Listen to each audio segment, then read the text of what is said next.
like if it's not leading towards expansion or yumminess or something Growth or wonderful something. and growth, something wonderful for my children. Is something, some wonder, some, awe, some, something community. Then what is it? What am I doing here? You know. Hi, I'm Tamar. You're tuned in to Soul Therapy Podcast, where we will explore and talk about what it's like being a business owner as a woman, fashion, art, what it's like being an immigrant, travel, and so much more. I invite you to join me in my journey.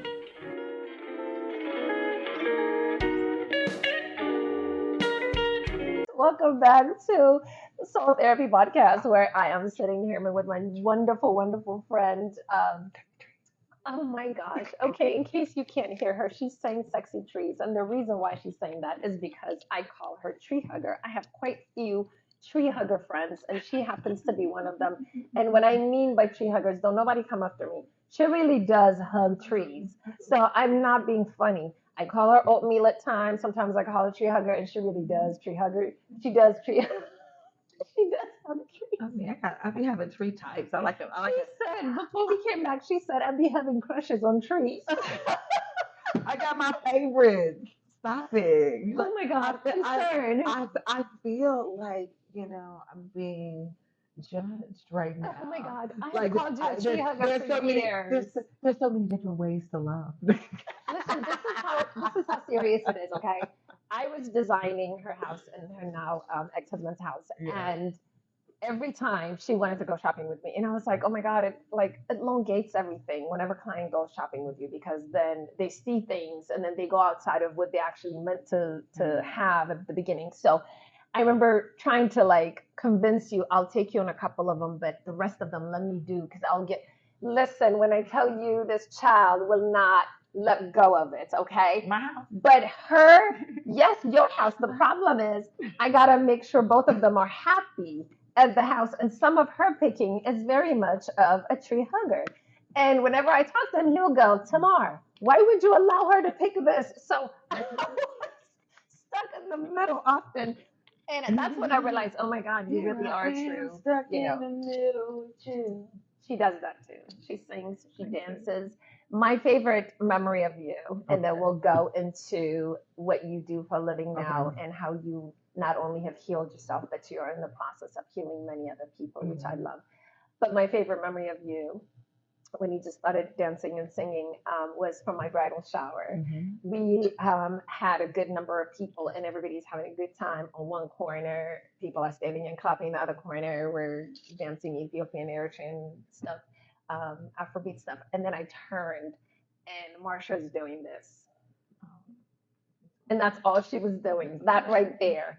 That's what she was doing. And so now when I say my friend Marsha, because Dwayne is still just getting to know her, my husband. He'll go Marsha, and then I'll go like this, and then he go, oh, Marsha. Like, this is literally how we describe you. I feel like you're almost like even like summoning it with your shirt. I know, right? Like Prince. Like this That's is just so funny. That's it's so like, you. it's like this is like it's like you gotta like blouses. I didn't even realize that I should have thought about it, and maybe we should have switched. Oh my gosh. So Okay. you're healing and figuring out how to heal yourself from a life after divorce and starting over with two kids. You went into this business not just healing yourself and still working on yourself, I'm sure, but healing yourself, but also working towards healing other people from different backgrounds with different issues. You know, it doesn't always have to be the same thing. How did that come about?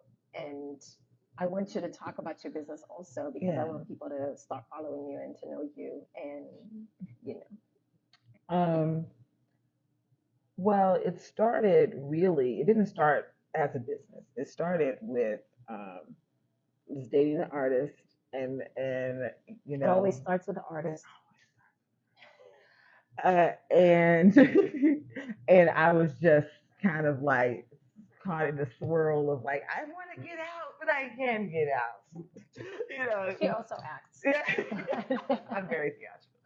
So, but I I remember like going up to a woman who knew me and a particular artist, and it's like I'm trying to get out, but I just can't. She mentioned crystals, and I started with the crystals, Oh my God, I the yoni, remember the the yoni eggs, the crystals. the I yoni remember the eggs, crystals. and then I started meditating, and then Reiki. I started, and I think for me, like the thing that really tipped it over is when I started Reiki, I and think would so and too. would do the meditation and the breathing. And part of the part of connecting with the energy was like this deep breathing technique and connecting with ki, with energy, with life force energy, and things started happening in my body and just energetically that like I had no vocabulary for. Mm. I hadn't heard anyone speak of anything like it before. It was just like what is going on? And I'm on Google and it's and So what was happening to your body? well it was what what Everybody wants to know. What is happening? so I didn't know this part. yeah, okay, yeah, and it was what I read was like Kundalini, this life force, Kundalini energy was awakening in my body, and that in order to prepare my body for this energy to practice yoga, yoga would fortify my body in order to be able to handle this powerful energy that was coursing through it. And I started going to yoga class, and then yoga was like, wow, what is this? Mm-hmm. And then shortly after just practicing yoga, I've always been one of those people where if I find something I really like that's really working for me, I'm kind of like, yeah, y'all, hey y'all, come over here, look at this. She tried it with me. Look what I'm like. Come, like this works. Come on. I called you one day looking for a personal trainer, Yeah. and you were like, "Why don't you just do yoga?" I was like, I didn't say that though. Like I didn't say yoga. I said training. Stop like yeah. I know. The sense of it was like you wanted me Yeah.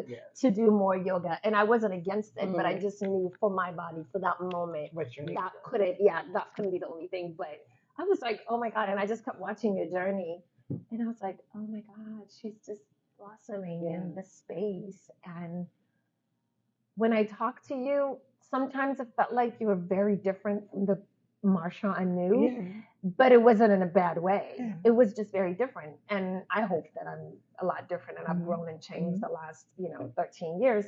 But it was a little intimidating, to be honest, because you were like doing this new thing Mm-hmm. and you were so invested in, and I 100% couldn't understand and I couldn't get in to understand because I didn't have the time in what I needed. The capacity. The capacity, right. Yeah. But it was really wonderful to see you evolve and change and be where you are now. And I can't wait to see the growth moving forward because I know who you are and I know how you're going to continue to grow. What did it do for the little girl that was, you know, maybe not so authentic at one point? And what did that do for you when you finally got to that space? And again, I'm You're gonna go I'm back to gonna this. say I'm gonna say It's a over general I'm gonna thing. say over and over again. There's not a final space. It's that onion. It's always a layer. It's not a final. So the onion is huge. The onion is huge. Which onion? The onion is huge. I'm kidding. Like I'm who kidding. I am. I get it. I hope that who I am right now and who I am in 5 years is something different, and in 10 years, and in 15 and 20. But I will say for the little girl who was me, the me that I am now, she's like, yeah, that's me. That's me. Like there were versions of me before that she was like, really? That's what you're doing? Okay. I mean, you like it, I love it. I thought we would do something else, but I feel like the version of me that is existing at this moment in time is I have worked very hard that in each moment I choose to have the most authentic expression I can have in that moment, and whatever that is. And maybe 5 minutes from now, that authentic expression may be something different. But whatever that is, being able to express it. and and to express from a place of response to life versus reaction. What does that look like? So response is, this is me and you right now in this moment. Mm-hmm. That tennis. But reaction is, you and I are talking, but it's actually, you know, I press the button and it's actually like the self that got upset about this thing over here, and I'm responding Okay. based on this reactionary, emotion, reacting versus this reactionary emotion versus responding to what's actually happening in front of me. And I feel like so often we go through life more in reaction to life versus actually responding to what's actually happening. Even though you even see people reacting sometimes really emotionally something, in right. something, you're like, well, that's you mad, like that's a reaction. That's not, I'm not responding to what's happening right now. I'm responding to my own stress hormones that are going through my body based on whatever else is going on.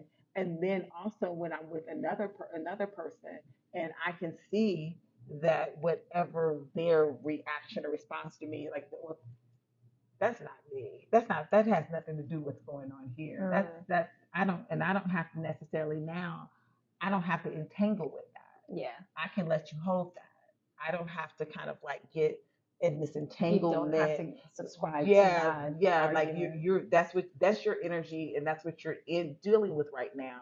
And I wish you well with it, but I don't have to entangle myself with it and then get spiraled up anymore. Wow.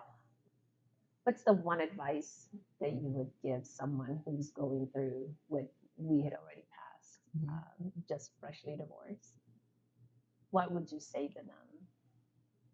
What would be your advice? Feel it, whatever it is. Feel it. Don't run from it. Don't try to distract yourself from it. Don't try to use another human as an escape for what you're feeling. Allow yourself to feel what's coming up. And if you need help with those heavy feelings, which is you probably will, you know, Yes, call you will. someone, if it's a therapist, if it's a friend, whatever that is, that you have the capacity to have. And having trusted, having people that you can trust that have the capacity to hold your heavy emotions. And um and aren't necessarily telling you like what you want to hear, what you need to hear in the and hopefully in the most compassionate way. Right. Um, Very much needed. and and allow yourself to be still with those emotions. Journaling. I'm a big, I have my 7 minute thing that I recommend to all of my clients and anyone who will listen. 5 minutes of deep breathing into your belly. Inhale 4 counts, pressing your belly into your hand. Then slowly releasing. 4, 3, 2, 1. Inhale your belly. 4, I don't even want to do 3, it with her. 2, 1.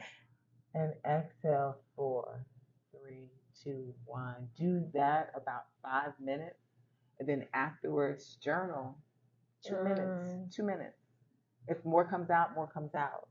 But breathing so you can kind of close out what's going on out there, tune into what's going on in here. The breath helps us to settle whatever those emotions are going on.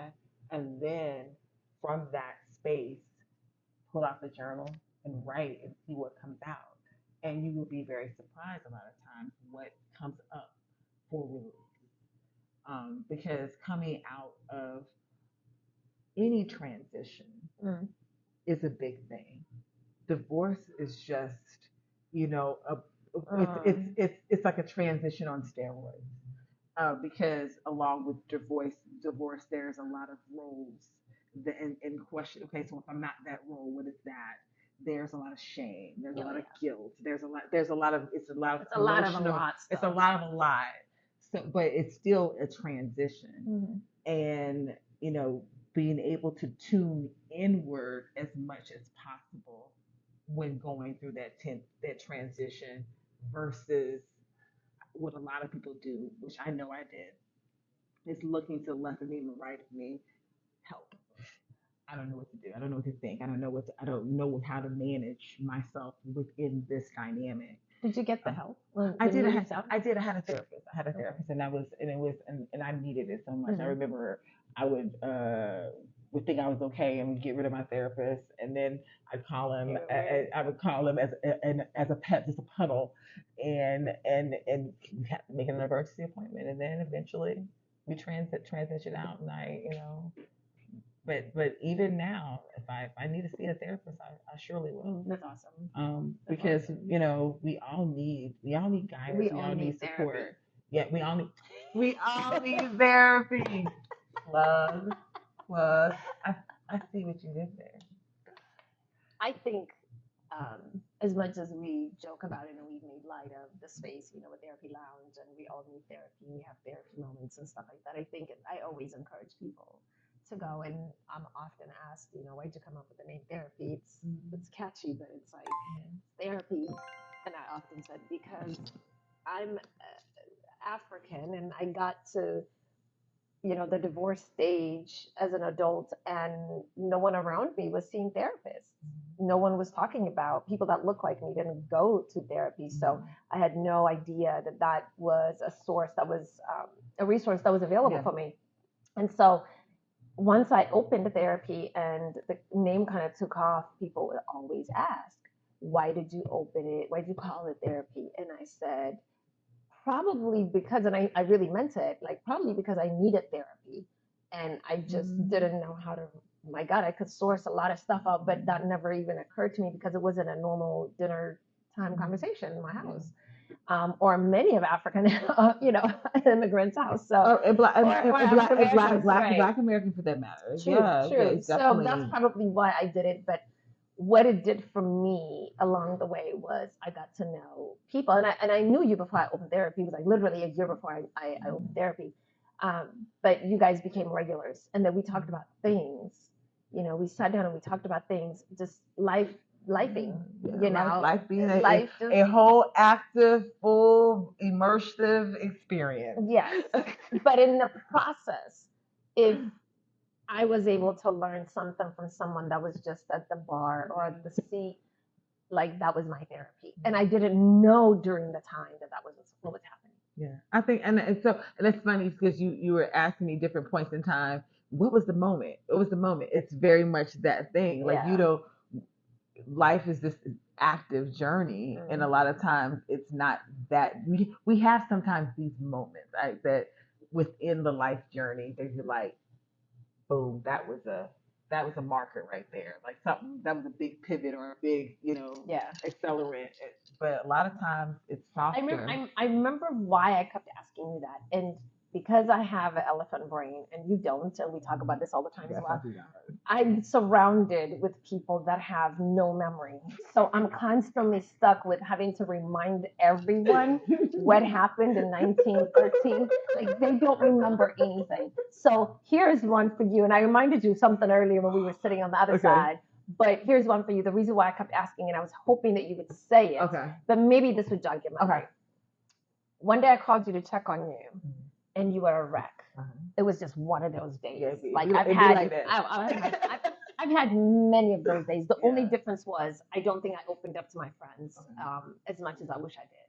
I think I kept everything in. So that was my way of protecting my privacy and my perspective. I didn't want to be, as I was saying earlier, like influences coming from every direction, and then I don't know what my thoughts are. Yeah. So I didn't want that. So I didn't share a lot of stuff, which is wrong. I think if you have a great tribe and you hear me talking about, finding your tribe and keeping your tribe, I think it's important to share with people that you really trust and feel connected to, because that outlet is very much needed. And knowing who has the capacity to handle that. Because I have all kinds of different friends for all kinds of different things. And some friends I would talk to about certain things, and Mhm. some I wouldn't. And doesn't mean that friend isn't someone who I value or trust. It's like that's just not how we Mm. Yeah. interact. I agree.